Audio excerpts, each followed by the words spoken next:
Assalamualaikum warahmatullahi wabarakatuh. Waalaikumsalam warahmatullahi wabarakatuh. Sebelumnya izinkan saya selaku moderator memperkenalkan diri. Perkenalkan, nama saya Taufiq Difausa, MPN 2174-2010-23. Saya dan rekan-rekan saya di sini ingin memenuhi tugas yang diberikan oleh Pak Bram Hikmah SHMH selaku dosen pembimbing dengan tema yang diberikan ialah tentang kriminologi. Kriminologi berasal dari bahasa Latin yaitu crime dan logos. Crime berarti kejahatan, sementara logos berarti ilmu. Dengan demikian, secara harfiah, kriminologi adalah ilmu pengetahuan tentang kejahatan, atau lebih tepatnya kriminologi yang mempelajari segala aspek tentang kejahatan. Sebelumnya saya meminta maaf kepada pihak yang terkait, dikarenakan seharusnya tugas ini ditunjukkan kepada jaksa. Karena terkendala oleh waktu, maka diwakilkan oleh staf pidana umum. Sebelumnya saya berterima kasih kepada narasumber yang sempat hadir dalam perbincangan pada hari ini, dan izinkan saya memperkenalkan narasumber yang bernama Bapak Mardiansa yang bekerja di Kejaksaan Negeri Kota Bumi Lampung Utara dengan sebagai staf di bidang tindak pidana umum. Kemudian juga izinkan saya untuk memperkenalkan rekan-rekan saya yang bernama Diki Sanjaya dengan NPM 2174-2010-99. Kemudian ada Muhammad Chandra dengan NPM 2174-2011-08. Kemudian ada Muhammad Akbar dengan NPM 2174-2011-12P. Kemudian ada Jeffrey Randy Sanjaya dengan NPM 2174-2010-70. Kemudian ada kameramen kita yang bernama Feriansa dengan NPM 2174-2010-10. Kemudian dengan acara berdiskusi serta tanya jawab terhadap narasumber dengan konsep kriminologi, kepada rekan-rekan dipersilahkan. Kepada rekan Akbar, kami persilahkan untuk bertanya. Begini Pak, saya ingin bertanya terkait hal-hal tentang kriminologi. Apa saja sih yang menjadi suatu perbuatan yang dilakukan seseorang itu yang dapat dikategorikan sebagai tindak kejahatan? Kira-kira apa aja? Terima kasih. Oke. Bismillahirrahmanirrahim. Assalamualaikum warahmatullahi wabarakatuh. Waalaikumsalam warahmatullahi wabarakatuh. Mohon izin memperkenalkan diri, nama saya Mardiansa. Saya adalah salah satu staf di bidang tindak pidana umum di Satuan Kerja Kejaksaan Negeri Lampung Utara. Dan saya ucapkan assalamualaikum buat Bapak Bram Hikmah. Mohon izin untuk menjadi narasumber untuk berdiskusi di sini bersama rekan-rekan yang ada di sini. Dengan segala kekurangan saya mohon izin untuk menjawab beberapa pertanyaan dari rekan-rekan dari Fakultas Hukum. Dari pertanyaan yang pertama tadi, saya menjawab apa tadi? Yang bisa dikategorikan apa sih yang bisa kita kategorikan sebagai suatu tindak pidana? Sebelumnya kita ketahui tindak pidana itu adalah suatu kejahatan yang melanggar norma dan hukum. Khususnya di kejahatan itu sendiri yang bersentuhan langsung dengan pelanggaran yang ada di Kitab Undang-Undang Hukum Pidana. Itu. Jadi kalau kita melihat suatu pelanggaran, sudah barang pasti ada seseorang yang dirugikan. Jadi begitu. Untuk pertanyaan yang pertama itu mungkin yang bisa saya jawab. Jadi untuk kita melihat suatu kejahatan, otomatis sudah pasti ada orang yang dirugikan di situ. Ya, baik Pak, terima kasih sudah menjawab pertanyaan. Selanjutnya Pak, Siap. menurut Bapak faktor apa saja yang menyebabkan tindak pidana kejahatan? Mohon izin jawab. Sekali lagi untuk pertanyaan yang kedua, faktor-faktor penyebab terjadinya kejahatan barangkali untuk yang pertama ialah faktor dari segi ekonomi si pelaku itu sendiri.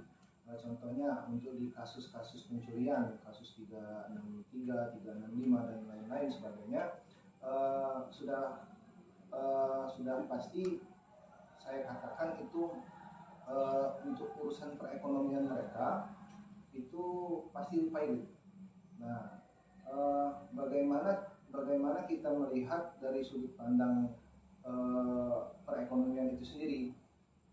Jadi itu faktor pertamanya. Terus yang kedua berdasarkan lingkungan dari si pelaku itu sendiri.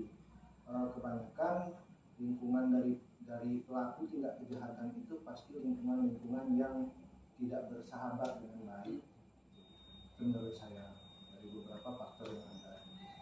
Kemudian ingin tanya lagi Pak, khususnya di wilayah Lampung Utara, tindak kejahatan apa yang sering Bapak alami? Kalau saya mengalami, alhamdulillah belum pernah mas. Oh iya. Iya. Jadi, Maksudnya gini Pak, apa menangani kasus apa? Oh jadi gini ya, kita lebih berbicara ke Tentang pengalaman ya. Untuk pengalaman saya selama saya mengawal tahanan di Kejaksaan Negeri Lampung Utara ini, ada beberapa kasus yang menyita perhatian. Contohnya waktu itu saya pernah mengawal tahanan dalam kasus pencurian, tetapi bukan pencurian dalam keluarga. Nah, jadi saya pernah ini saya sedikit sharing sama kawan-kawan semua. Jadi saya pernah melihat membawa tahanan dengan kasus antara suami dan istri itu saling melaporkan. Jadi gini, suami istri mereka menikah siri, tidak ada akte nikah, ya kan? Mereka tidak menikah secara hukum, secara negara, secara administratif mereka tidak ada. Nah, jadi ketika mereka ini ribut, cekcok, jadi pisah nih mereka berdua nih pisah, dan kontrakan yang tadinya ditinggalkan mereka, ini ada barang-barang lah di dalam kontrakan itu. Jadi ada barang-barang yang bisa kita katakan barang bernilai seperti sofa, terus TV, kulkas, mesin cuci dan lain-lain. Nah, jadi si suami ini nyuruh adiknya ini ngambil barang-barang di dalam rumah itu lewat jendela, karena kebenaran pintu mereka ini rusak. Jadi semua akses menuju ke dalam rumah itu melewati jendela, ya kan? Nah, di situ diambillah si barang-barang ini oleh adiknya itu tadi atas perintah kakaknya si suami ini tadi. Nah, kemudian singkat cerita dilaporkanlah si suami ini dengan tuduhan mencuri 363, ya kan, pencurian. Nah, diproses oleh polisi, oleh teman polisi kita, oleh rekan polisi kita, diproses. Saya nggak usah nyebut lah ya dari polisi mana lah ya.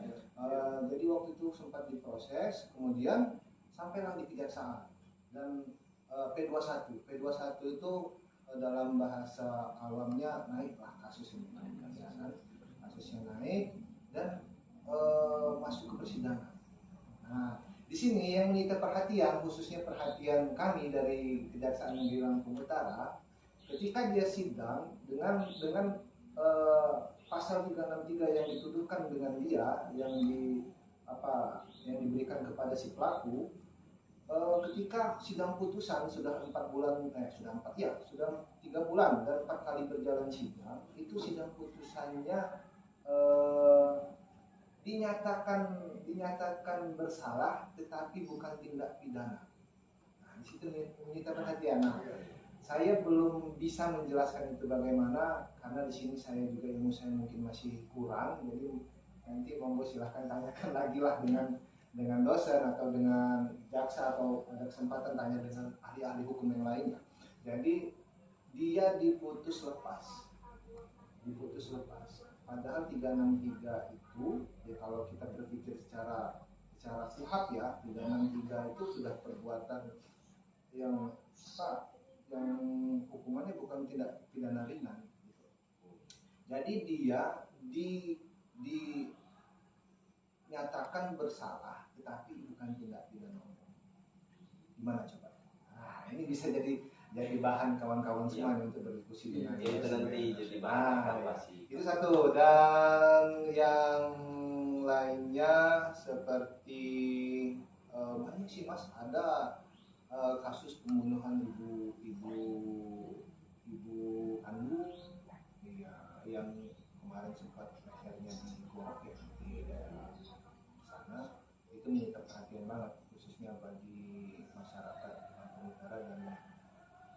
khususnya untuk masyarakat Lampung Utara dan khususnya untuk kebiasaan di Lampung Utara itu sendiri. Dan lagi Pak, bagaimana sih cara pencegahan dan penanggulangannya Pak?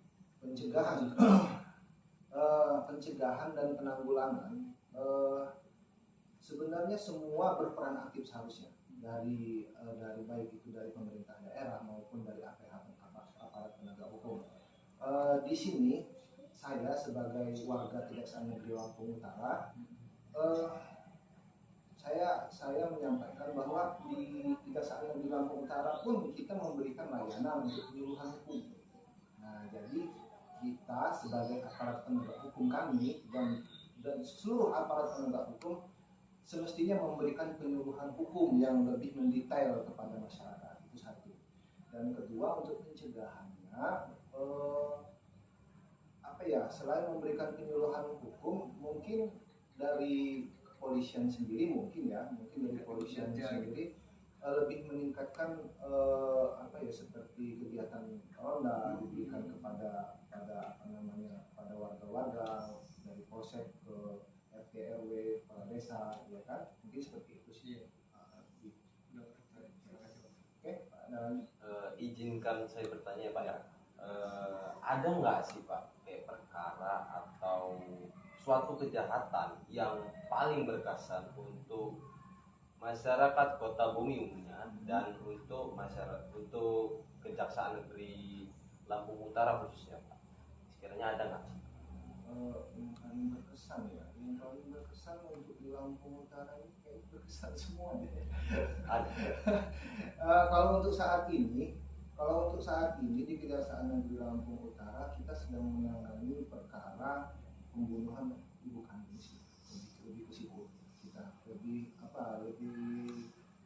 lebih memantau gitu loh. Jadi sidangnya aja kita harus pantau terus bagaimana kelanjutan proses sidangnya, bagaimana nanti hasil putusannya. Untuk sementara ini itu aja sih kayaknya yang lagi berkesan ya, lagi booming, lagi hangat ya. hangat. Oke. Banyak rekan-rekan masih ada yang mau dipertanyakan lagi? Menurut Bapak ini tindak kenakalan remaja itu apakah dimasukkan dalam kategori tindak kejahatan atau justru suatu perubahan sosial dari masyarakat? Tindak kejahatan remaja adalah kejahatan yang dilakukan oleh remaja. Remaja itu kan yang dari fase anak menuju dewasa, ya kan? Nah, dari beberapa kejahatan yang dilakukan oleh remaja ini tergantung apakah dia melakukan tindak pidana itu langsung, maksud saya begini, apakah dia melakukan tindak pidana ringan atau hanya pelanggaran atau tindak pidana yang memang diharuskan dia untuk mendapatkan hukuman. Jadi ada pelanggaran, ada yang memang bentuknya tindak pidana. Jadi kalau dia remaja itu kan usia dari 12 sampai 18 tahun, ya kan? Jadi ketika dia dari umur, misalkan dia melakukan kejahatan, kita katakanlah dia mencuri di usia 15 tahun, tetap dia masuk dalam sebuah tindak pidana. Dan itu tetap kita proses untuk di kemudian harinya nanti disidang dan mendapatkan hukuman, mendapatkan putusan dari hakim. Tapi di dalam proses penentuan, di dalam proses sidang ini pun sendiri ada cara-cara yang memang harus dilakukan untuk dalam proses sidang anak. Dan ada pula yang remaja di usia 18 tahun ke atas. Itu dikatakan remaja bukan ya? 18 tahun ke atas. Itu lebih ke arah dewasa. Ya, lebih arah dewasa ya. Nah, jadi katakanlah remaja itu masih masuk dalam tindak pidana anak, ya kan ya? Iya. Tindak pidana yang dilakukan oleh anak yang masih di bawah umur, gitu kan ya? Ya. Nah, kecuali kalau dia merupakan suatu pelanggaran yang tidak mengakibatkan sesuatu hal yang fatal. Ya, katakanlah dia hanya tidak pidana ringan, mungkin cukup dengan teguran dari pihak keamanan. Pihak keamanan di sini adalah Polri ya. Ini saja jawabannya dari Mas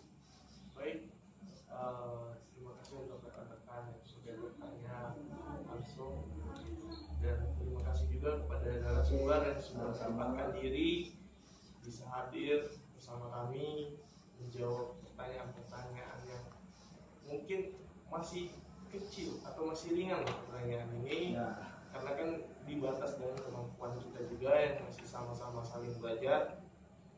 Untuk kesimpulan yang dapat saya tarik untuk tindak kejahatan, yang poin pertama yang paling utama yaitu terjadinya sebuah tindak kejahatan itu dipengaruhi oleh banyak sekali berbagai faktor, tapi yang paling utama yaitu tentang faktor ekonomi, yang dimana setiap kejahatan tidak akan berlangsung atau tertindak apabila mereka tidak memiliki sebuah tekanan yang dialaminya. Dan juga banyak sekali anak-anak muda, remaja yang sekarang salah dalam pergaulan sehingga mereka terjerumus dalam sebuah tindakan pidana tersebut. Itu mungkin saja yang dapat saya simpulkan. Saya berterima kasih sekali lagi pada narasumber, pada rekan-rekan semuanya atas kerjasamanya dalam memenuhi tugas yang diberikan oleh Pak Bram Hikmah SHMH. Saya akhiri billahi taufiq wal hidayah. Wassalamualaikum warahmatullahi wabarakatuh. Waalaikumsalam warahmatullahi wabarakatuh.